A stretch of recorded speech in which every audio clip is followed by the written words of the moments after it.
Welcome, St. Lucians. Today we're going to talk about how to set up your online gradebook. The online gradebook is mandatory for both upper school and middle school teachers to use, and upper school teachers need to keep it open to students so that they can see their grade in real time. Now, before we set up our gradebook, the one thing you should do is check in with your department chair to see if there are any unified grade pies for your department. Once that's done, we're going to navigate into classes and pick a class of your own to set up. Once we're in classes, we're going to go to Gradebook, and then we are going to go to Edit Setup.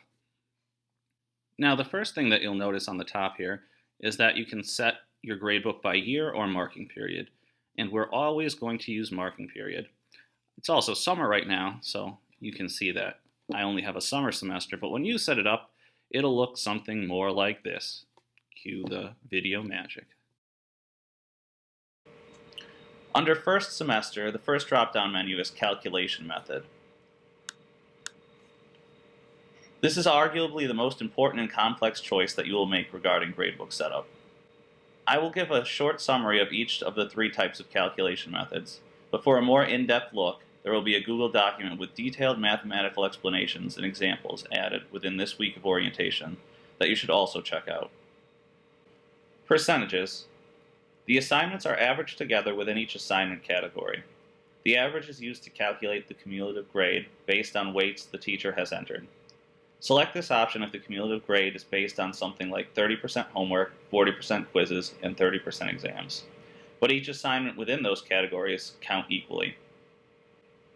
Total points. In this calculation method, the student's cumulative grade is based on the total points earned divided by the total points attempted.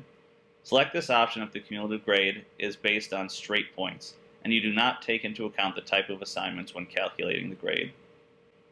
Total points with weight. In this calculation method, the student's cumulative grade is based on the total points a student earned, divided by the total points attempted within each assignment type. The assignment type grades are then averaged together based on their weights. Select this option if the cumulative grade is based on something like 30% homework, 40% quizzes, 30% exams, but each assignment within those categories is worth varying points. There is no right choice, but it is very important for you to understand the math behind the choice that you make. So do take the time to read the full explanation of these methods and contact me if you have further questions. For the purpose of this video, I'm going to transition back to my summer gradebook, and I'm going to select a calculation method of percentages. Percentages and total points with weight will both be set up in the same manner using categories. If you're going to use total points, you can skip this following step. So once I've chosen my calculation method, I'm going to select assignment types, and these are the buckets that I'm going to give percentages to in order to build my pie. And you can pick as many or as few as you'd like. I'm just going to grab up a couple as examples, and I'm going to hit apply, and you'll notice that they now show up underneath my semester. Letter grade scale here is another important drop-down and a confusing one, so beware. There are three options.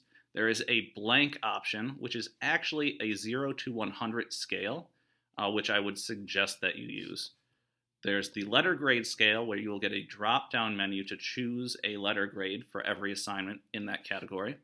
And then there is a pass-fail. Numerically, a pass is a 95 and a fail is a 55, so this isn't the most useful option, but it might work for homework or something low bar. We're going to keep all of them blank because I'm going to use a 100-point scale. And then I'm going to build out my pie by giving things weight. Finally, on the far right, you can choose to drop the lowest grade in each category if you wish, or whatever number of lowest grades pleases you. This isn't something you have to do now, as you can always fill this in later in the semester if the need arises. And once all of that is done, we're going to hit Save, and you'll notice that your pie should add up to 100%. In your gradebook, you'll have multiple semesters, so you're going to have to build your pie for all of the semesters, including the March exam. For the March exam, you can just add March exam as an assignment type and give it 100% weight. Not all faculty members will give a March exam, so this is another thing you can check in with your department chair for. We're going to use some movie magic to transition into a gradebook that has all of these again. so that you can see the final step of sharing the same gradebook with other classes if you want them all uniform.